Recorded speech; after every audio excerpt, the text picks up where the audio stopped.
কালি দুটা শব্দ কৈছিলোঁ সেইটো মই নিজে ফিল কৰিছিলোঁ, ক'ব নালাগিছিলে। কিন্তু যিখিনি বিষয়বস্তু যিখিনি কথা সেইখিনি মোৰ কেতিয়াও সলনি নহয় আৰু আগলৈ মই কৈ যাম। আৰু এইখিনিতে এটা কথা কওঁ, মানে গোটেই অসমবাসীক মই ধন্যবাদ দিছোঁ মোক মানে সমৰ্থন দিয়াৰ কাৰণে। গতিকে অসমবাসীৰ ওচৰত মই সদায় চিৰকৃতজ্ঞ। অকণমান আপোনালোকে সহযোগ কৰিলে ভাল লাগে দিয়কচোন। আকৌ আমি আহি আছো। আপুনি 24 ঘণ্টা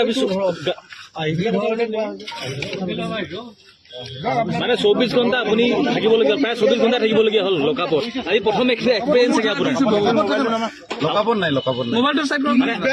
থানাত আপুনি থাকিবলগীয়া হ'ল, মানে কেনেকুৱা ধৰণৰ অভিজ্ঞতা? তেওঁলোকক মই সহযোগ কৰিছোঁ, তেওঁলোকে ডিউটি কৰিছে। হয় হয়, আপুনি ভাবেনি আপোনাৰ ভুল হৈছে বুলি?